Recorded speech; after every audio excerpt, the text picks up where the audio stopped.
2014 के लोकसभा चुनावों से पहले देश के 5 राज्य चुनने जा रहे हैं अपनी सरकार। एबीपी न्यूज पर आज मध्य प्रदेश से पेश है कौन बनेगा मुख्यमंत्री लाइव।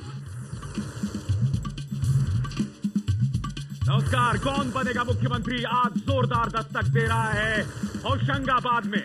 वो होशंगाबाद जो खुशकिस्मत है क्योंकि उसके पांव नर्मदा चूमती है, मगर नर्मदा के साथ किसने नाइंसाफी की। आज नर्मदा में सीधे सीवेज का पानी जाता है। वो नर्मदा जिसका आध्यात्मिक महत्व है, वो नर्मदा जिसमें धार्मिक महत्व है, किसने किया नर्मदा के साथ ये अत्याचार। आज हम इस जनता के जरिए उन सवालों को टटोलने की कोशिश करेंगे, वो सवाल पूछेंगे और हमारे रहनुमा इसका जवाब देंगे। मेरे साथ 2 बेहद खास मेहमान, सीतासरण शर्मा बीजेपी से प्रत्याशी और साथ ही कांग्रेस की तरफ से प्रत्याशी रवि जायसवाल, आप दोनों का स्वागत है। मगर आइए इस ऐतिहासिक नगरी का मध्य प्रदेश के चुनावों में क्या अहमियत है जानते हैं।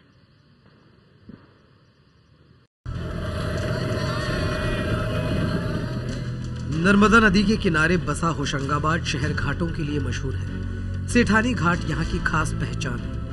होशंगाबाद में बीजेपी और कांग्रेस के बीच सीधी टक्कर है। बीजेपी ने इटारसी से 3 बार विधायक रहे सीतासरण शर्मा को अपना उम्मीदवार बनाया है। 2008 में हुए परिसीमन के बाद इटारसी सीट को खत्म कर इसका कुछ हिस्सा होशंगाबाद में शामिल कर दिया गया था। कांग्रेस ने सीतासरण के सामने इटारसी के नगर पालिका अध्यक्ष रवि किशोर जायसवाल को उतारा है। जहां तक होशंगाबाद जिले की बात है तो यहाँ 4 विधानसभा सीटें हैं। होशंगाबाद, सुहागपुर, पिपरिया और सिवनी मालवा। चारों की चारों सीटें फिलहाल बीजेपी के कब्जे में हैं। होशंगाबाद में सबसे बड़ा मुद्दा यहाँ की खस्ताहाल सड़कें हैं। तस्वीरें देखकर यहाँ की सड़कों की हालत का अंदाजा लगाया जा सकता है। शहर की सड़कों को छोड़िए, नेशनल हाईवे की हालत तो और भी खराब है। और हर बार की तरह हमने जनता के सामने 5 मुद्दे रखे, बिजली, पानी, सड़क, महंगाई, कानून व्यवस्था। और हर बार की तरह महंगाई को लेकर 94% लोग नाखुश हैं। यही नहीं, सड़क, जी हां, सड़क को लेकर 71% लोग नाखुश हैं। हालांकि बिजली और पानी को लेकर आशावादी तस्वीर है। एक तरह से शाबाशी दी गई है शिवराज सिंह चौहान सरकार को। मगर जैसे कि कार्यक्रम की शुरुआत में हमने कहा, नर्मदा के साथ नाइंसाफी किसने की। जब भी कोई प्रत्याशी पर्चा भरता है वो नर्मदा का आशीर्वाद देता है। मगर आप नर्मदा के साथ क्या कर रहे हैं सीतासरण जी? देखिए, 50 साल ये लोग रहे सत्ता में, इन्होंने नर्मदा के बारे में सोचा ही नहीं। 23 साल से तो आप भी थे। हम लोग हैं तो केंद्रीय जल संरक्षण आयोग को यहां से 2 बार नगर पालिका से प्रस्ताव जा चुका है। एक बार पांडे जी के समय और एक बार अभी वर्तमान नगर पालिका जो अध्यक्ष हैं उनके समय। नहीं, सवाल यहाँ पर नहीं डॉक्टर साहब नहीं डॉक्टर साहब, उन्हें भूल जाइए आप। डॉक्टर साहब, मेरा सवाल ये है, आप या आपका परिवार 23 साल से यहां पर विधायक है। यही नहीं, यहां पर सीवेज, आपका जो वाटर फिल्टर प्लांट है उसे सुचारू ढंग से चलाना तो आपकी जिम्मेदारी है, मगर सिवाय नर्मदा उत्सव में चलने के वो कभी नहीं चलता। क्यों? संशोधन कर दूं, 18 साल हम लोग इटारसी से विधायक रहे। नहीं, मैं समझ गया, मगर 23 साल से आप लोगों का एक छत्र राज रहा है, फिर भी आपने कुछ नहीं किया नर्मदा को लेकर। 5 साल से सिर्फ यहाँ पे हमारे विधायक हैं, मेरे परिवार के। 23 साल से नहीं है। 18 साल हम लोग इटारसी से विधायक रहे हैं और इसलिए यहाँ की बहुत जिम्मेदारी हम पे नहीं आती थी। अब सवाल यह है, क्या इस तरह से जिम्मेदारी से बचा जा सकता है? नहीं, मेरा ये निवेदन है कि लाखों लोग यहाँ मां नर्मदा में स्नान करने आते हैं। हमारी मां नर्मदा पूजनीय है। इस पे कहीं का भी विधायक हो, चाहे इस जिले का हो, तो इसको विशेष ध्यान ये देना चाहिए कि मां नर्मदा की साफ सफाई होनी चाहिए। जो नाला, वहाँ शहर का नाले का गंदा पानी उस नर्मदा जी में मिल रहा है, बड़ी दुख और तकलीफ की। आप जो चीजें बता रहे हैं वो सब हमें पता है। मैं आपसे पूछ रहा हूं, आप एक राजनीतिक रहनुमा हैं यहाँ के, जिम्मेदारी क्या आपकी भी नहीं बनती? वो केंद्र सरकार पर ठीकरा फोड़ रहे थे, उसका जवाब दीजिए आप। नहीं, केंद्र सरकार ने 13 करोड़ रुपए दिए, आप जानकारी लें। अब ये पैसे दिए साहब, 13 करोड़ रुपए दिए, आपने कुछ नहीं किया, वो पैसे कहाँ गए? ये झूठ बोल रहे हैं। 1 रुपया भी केंद्र सरकार ने नहीं दिया है। आप झूठ बोलते हैं क्या? मेरी झूठ बोलने की आदत नहीं। अगर झूठ बोलता तो 10,000 से इटारसी नगर पालिका के लोग मुझे नगर पालिका अध्यक्ष नहीं बनाते। सवाल यहाँ पर ये सवाल यहाँ मेरा एक सीधा जवाब है और उसका सीधा सवाल एक जवाब चाहता हूं आपसे। मुझे बताइए, वाटर फिल्टर प्लांट जिसका मकसद होता है सीवेज पानी जो उतरता है नर्मदा के अंदर उसे साफ करना, वो क्यों नहीं सुचारू ढंग से चलता? साल में संभवतः सिर्फ नर्मदा महोत्सव के दौरान चलता है, वो भी इसलिए क्योंकि शिवराज सिंह चौहान तशरीफ लाते हैं। देखिए क्या है, जो सीवेज ट्रीटमेंट प्लांट है उसमें बार बार उसके ठीक से प्लानिंग नहीं हो पाई। प्लानिंग क्यों नहीं हो पाई? 10 साल से आप सत्ता में नहीं, 5 साल मैंने फिर निवेदन किया कि हम कुल पिछले 5 साल। शिवराज सिंह चौहान तो 10 साल से हैं। जब भी मुख्यमंत्री जी आते हैं नर्मदा की चिंता करते हैं। विधायक जी कुछ कहना चाहते हैं? चलिए हम इनके बड़े भाई और बीजेपी के एक और नेता हमारे साथ गिरीश शंकर शर्मा हैं। गिरीश जी, सवाल ये है, क्या ये जिम्मेदारी से बचा जा सकता है कि साहब मैं 5 साल से था और वो केंद्र से? सवाल तो है कि नर्मदा की शायद नाइंसाफी हो रही है। पिछले 10 साल से भारतीय जनता पार्टी की सरकार है, 5 साल से मैं विधायक हूं। पिछले 5 साल में 2 बार एनआरसीपी में प्रोजेक्ट भेजे गई केंद्र सरकार को, जो 13 करोड़ का आपने उल्लेख किया। 13 करोड़ में नहीं बन रहा था, प्रोजेक्ट बनाकर उन्होंने उल्लेख किया। हाँ, लेकिन ये लौट कर नहीं आई, आपत्तियां लगी। वहां फिल्टर प्लांट इसलिए नहीं लग सकता है क्योंकि वो डाउन स्ट्रीम में है, वहां जगह नहीं है। फिल्टर प्लांट के लिए चाहिए 4-6 एकड़ जगह, बड़े टैंक बनते हैं। चलिए हम कांग्रेस के नेताओं से इसका जवाब लेते हैं। यहाँ पे कांग्रेस के और नेता हैं जो जिक्र कर रहे थे कि वहां जगह नहीं है या नियत नहीं? देखिए नियत पिछले 5 वर्षों में गिरिजा शंकर शर्मा यहाँ के विधायक हैं। इसके पहले श्री मधुकर राव हरणे जी यहाँ के विधायक रहे। मुख्यमंत्री स्वयं का गांव नर्मदा के किनारे आता है। वे जैत के रहने वाले हैं, नर्मदा किनारे के गांव के रहने वाले हैं। भारतीय जनता पार्टी का पूरा सिस्टम पिछले कई वर्षों से बांद्राभान में नदी महोत्सव बनाता है और नर्मदा का समग्र विकास का दावा करता है। गिरिजा शंकर शर्मा और सीताशरण शर्मा दोनों ही, और भारतीय जनता पार्टी का कोई भी नेता अपनी जिम्मेवारी से बिल्कुल नहीं बच सकता है। क्यों नहीं बच सकता है? जिम्मेदारी से नहीं बच सकता है, और वो मैं आपके तेवर में महसूस कर सकता हूं डॉक्टर साहब। नहीं, जिम्मेदारी से हम बिल्कुल नहीं बच रहे हैं। भारतीय जनता पार्टी की सरकार ने सोचा कि नदी महोत्सव मनाया जाए। इनने क्यों नहीं सोचा 50 साल में? नदी महोत्सव मनाने से क्या होता है? वो आप पर फोड़ रहे हैं, आप उन पर फोड़ रहे हैं, और वो जनता है वो सफर कर रही है। जनता क्यों सफर करे आप दोनों की नाकामियों के चलते? नहीं, ये तो जनता सब जानती है। विगत 10 सालों से जो हो रहा है ये जनता के बीच में, और जनता इसका जवाब देगी। चलिए जनता से हम सवाल करते हैं, और जनता के क्या मुद्दे हैं, बोलिए। सर, मेरा ये कहना है कि जो नर्मदा जी हैं यहाँ पर होशंगाबाद में बहुत ज्यादा बाढ़ के प्रभावित हैं। लगभग 20 साल से यहाँ पर बैक वाटर में घर उजड़ते हैं, बहुत तकलीफें होती हैं, घर बर्बाद हो रहे हैं, किसी का कोई ध्यान नहीं है। कोई ध्यान नहीं है, और बाढ़ एक बहुत बड़ी समस्या थी गिरिजा जी, और घर उजड़ते रहे। राष्ट्रीय स्तर पर इसकी कवरेज रही। अब कम से कम इसमें तो अपनी जिम्मेदारी को कबूल कीजिए। बाढ़ को जितना अच्छा नियंत्रित हमारी सरकार ने किया है, रिकॉर्ड बाढ़ आई थी इस साल जो आई थी। क्या आप इस बात से सहमत हैं? होशंगाबाद जिले में हमारे घोषणावीर मुख्यमंत्री जो मध्य प्रदेश शासन के हैं, उन्होंने नर्मदा परिक्रमा के लिए जो रोड बनाने की घोषणा की थी, वो 35 किलोमीटर ही बनकर क्यों रह गया? ये अभी तक क्यों नहीं बना? मैं हमारे माननीय विधायक अब ये बाढ़ की बात कर रहे हैं। आज भी आम होशंगाबाद नगर के नागरिक आम नाम चेक के लिए भटक रहे हैं, उनको राशि अभी उपलब्ध नहीं करी। तो ये तमाम चीजें हैं, राशि नहीं उपलब्ध है, शिकायतें बहुत सी हैं डॉक्टर साहब। बहुत से चेक बटे हैं और बहुत से चेक बन के रखे हैं। आचार संहिता कार्ड रुके हुए सबको मिलेंगे। आचार संहिता तो पिछले 1 महीने की है। आचार संहिता तो पिछले 1 महीने की है। सर्वे होता है, प्रक्रियाएं बनती। पानी कितने दिन गिरा है अभी? हमारे साथ दैनिक भास्कर के सुधीर व्यास भी हैं। सुधीर, हमने दोनों दावे सुने, कांग्रेस के भी, बीजेपी, और वो ठीकरा एक दूसरे पर फोड़ रहे हैं, मगर जमीनी हकीकत क्या है सुधीर? जमीनी हकीकत यह है कि दोनों पार्टियों ने ही नर्मदा को लेकर कुछ भी नहीं किया है, सिवाय कागजों पर अपनी योजनाएं चलाई हैं, और इसके अलावा दोनों पार्टियों ने कुछ नहीं किया है। बस ये। हमारे साथ एक और आरटीआई एक्टिविस्ट हैं। यहां पर एक तरह से एक छत्र राज एक ही परिवार का रहा है। मैं आपसे यहां जानना चाहता हूं, सबसे बड़ी दिक्कत आपके हिसाब से क्या है?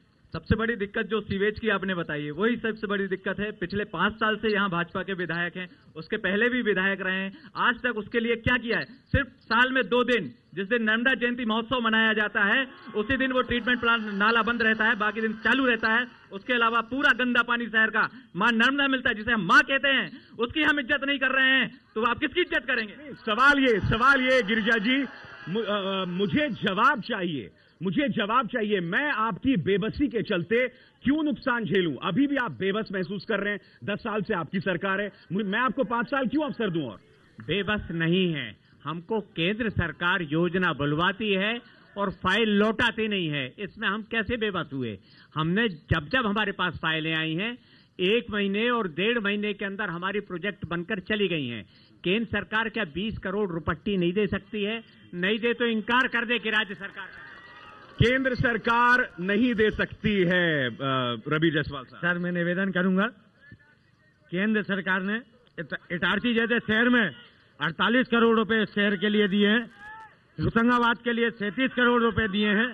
ऐसा नहीं है कि केंद्र सरकार ने कभी कोई पैसा फंड देने के लिए मना किया है, और केंद्र सरकार ने मध्य प्रदेश सरकार को भी अपनी निधि दी है। ये तो गलत बात है और ये गलत चीज है कि केंद्र सरकार पे आरोप लगाना। हमें काम नहीं करना है और हम केंद्र सरकार पे आरोप लगाएं, ये गलत है। क्योंकि 23 साल से एक तरह से एक छत्र राज रहा है आपके परिवार पर, आप पर भी आरोप लगते रहते हैं कि जमीन पर अवैध कब्जा। मेरे पास कुछ आंकड़े हैं। मसलन मुझे बताया गया है डोलरिया के जगदीशपुर मंदिर की जमीन हो या इटारसी का द्वारकाधीश मंदिर की जमीन हो, उसे हड़पने का काम आपने किया है। क्यों साहब? क्या ये एक किस्म की दबंगई नहीं है? ये सारे आरोप निराधार और झूठे।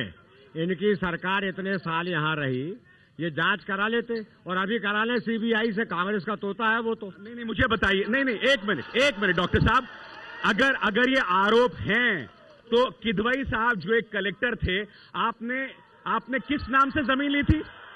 आपने स्पोर्ट्स के नाम से जमीन ली थी और आपने वहां रेस्टोरेंट कायम कर दिए थे। केदुभाई ने एक भी मुझे नोटिस नहीं दिया।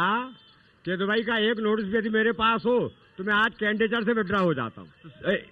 और गिरिजा जी, आपसे सवाल ये, अगर मैं गलत नहीं हूं तो 2008 में आप पर गलत बयानी का आरोप लगा, 2003 में आप पर केस था मेरे ख्याल से, अगर मैं गलत नहीं हूं तो 403, 402, 420 तमाम इन धाराओं में था, मगर आपने इसे डिस्क्लोज नहीं किया था चुनाव आयोग के सामने। क्यों? मेरी जानकारी में ऐसा कोई केस है, एक अखबार के माध्यम से 2013 के जनवरी महीने में आया। इसके पहले मेरी जानकारी में ये नहीं था। ये सारे कोर्ट के रिकॉर्ड में, पूरे जनता की जानकारी में था, मीडिया की जानकारी में था, मगर आपकी जानकारी में नहीं था। किस जनता की जानकारी में था? किस जनता की, किस मीडिया की? कोर्ट ने नोटिस क्यों नहीं भेजा? नोटिस आता तो क्या मैं जान ही सकता था? एफआईआर नहीं हो सकती? सुनिए पूरी बात।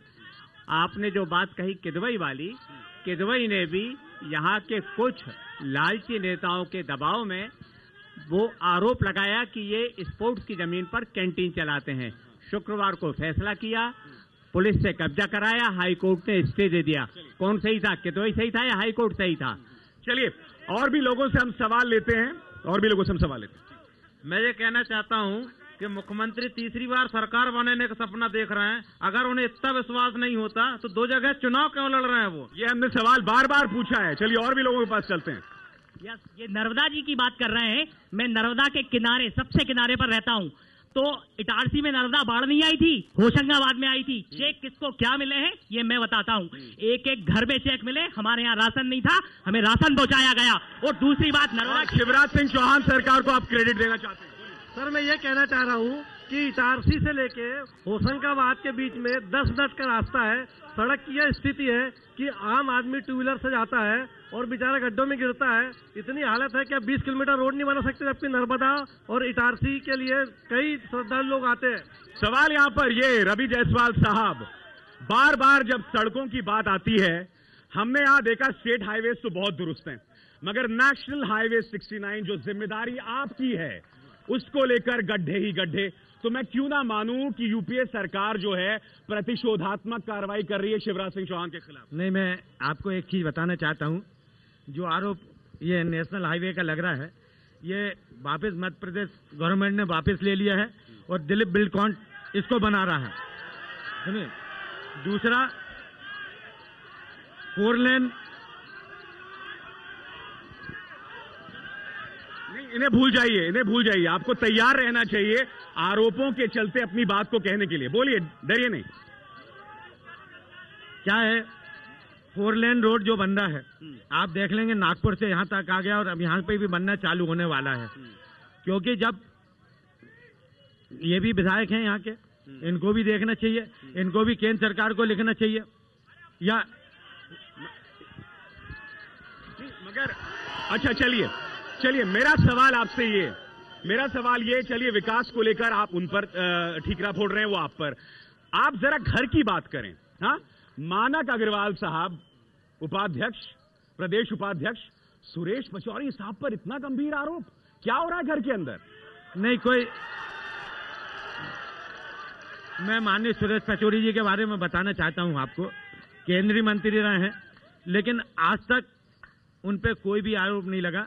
और मैं यहाँ पर फिर कहना चाहता हूं कि मैं कल नगर पालिका अध्यक्ष से इस्तीफा दे दूंगा अगर उन पर कोई आरोप नहीं। सवाल ये है, मानक अग्रवाल उन पर गंभीर आरोप लगाते हैं, उदय प्रताप जी से उनकी नहीं बनती है, अब कुछ तो गड़बड़ है। आपके लिए मुश्किल तो पैदा कर रहे हैं सुरेश पचौरी साहब। नहीं, ऐसा कुछ नहीं है। कांग्रेस के सारे कार्यकर्ता जान लगा रहे हैं मेरे लिए, चुनाव के लिए। ये भी बयान ही है एक तरह से। इनके जो घर के अंदर की प्रॉब्लम है, आपको फायदा होगा लगता है उससे? इनके घर के अंदर की प्रॉब्लम की स्थिति है कि उदय प्रताप सिंह जी ने आज ही एक आरोप लगाया है कि 8 सीटें कांग्रेस हारे क्योंकि टिकट गलत आदमी को दी गई है। ये तो गलत फहमी में है, जनता बताएगी 25 को और 8 को। 8 सीट हारने की इनकी सांसद ने कहा, मैंने कहा मैं कोई गलत फहमी में नहीं हूँ। नहीं, ये तो गलत बात है। हमको तो आत्मविश्वास है। ये तो पार्टी के नेताओं को जाके समझाइए ना। नहीं, ऐसा कुछ भी नहीं है। मैं बता रहा हूँ, सब एक है और सारे लोग मेरा काम कर रहे हैं यहाँ, कहीं से कहीं तक। आप कांग्रेस के और भी नेता हैं, युवा नेता हैं, ये बताइए, जब आप देखती हैं पार्टी के अंदर इस तरह का टकराव, तो दिल में दर्द तो होता होगा। आप युवा नेता हैं कांग्रेस? नहीं, हमारा पारिवारिक मामला है और ये हम अंदर ही निपटाना चाहेंगे। और हम मगर all is not well Congress के अंदर। मेरा एक सवाल यह है कि आरएसएस का एक सर्वे आया है जिसमें 128 सीटें कांग्रेस को दे रही है और 79 सीटें जो है वो भाजपा को दे रही हैं। तो किस मुद्दे पर ये सरकार बनाने की बात कर रही है? नहीं, सर्वे की तो कांग्रेस बात ना करे, सर्वे से तो आप लोग बहुत दुखी हैं। नहीं, मेरा सवाल आपसे ये है, कांग्रेस के युवा नेता होने के नाते कि आपको लगता नहीं है जब पार्टी के अंदर हाँ बोलिए, हाँ पार्टी के अंदर इतनी अंतरकलह नहीं, आप जो कह रहे हैं पार्टी के अंदर कोई अंतरकलह नहीं है। चाहे उदय प्रताप जी हो, चाहे मानक अग्रवाल हो, सारे के सारे लोग हम इकट्ठे हैं। दिल को बहलाने के लिए गालिब ख्याल अच्छा है। चलिए, मैं रवि जायसवाल जी से जब पूछना चाहता हूं कि इटारसी में नगर पालिका जितनी सीमेंट की सड़कें बनाई है, वो रोड बनते समय 15 दिन में खड़ी आती है, उसके बाद उसके ऊपर सीमेंट रोड के बाद डामरीकरण कराते हैं। विलास जी, आपने प्रश्न पूछा था अभी कि मानक अग्रवाल जी और सुरेश पचौरी जी पे, मैं आदरणीय सीता शरण जी से पूछना चाहता हूं कि ठाकुर विजयपाल सिंह जी ने इनके शहर में निर्दलीय फार्म भरा था, इनकी आपसी फूट इतनी खराब। क्या आपके लिए भी मुश्किल होने वाली है? निर्दलीय नहीं भरा था, भारतीय जनता पार्टी से भरा था, फॉर्म रिजेक्ट हो गया उनका, उन्होंने उठा लिया उसको। अब ये इनको मालूम ही नहीं तो मैं क्या करूं? तो चलिए, वक्त आज इतना ही है। आज होशंगाबाद में था एबीपी न्यूज कौन बनेगा मुख्यमंत्री। कल 8 बजे हम मुलाकात कर रहे हैं खंडवा में। जी हाँ, खंडवा में मुलाकात कर रहे हैं। हम आपसे अपील करेंगे कि जब मध्य प्रदेश में वोटिंग होगी तो बड़ी तादाद में जाइए, अपने मताधिकार का इस्तेमाल कीजिए और 8 दिसंबर को एबीपी न्यूज पर पूरी काउंटिंग देखिएगा। एबीपी न्यूज पर खबरों का सिलसिला जारी है।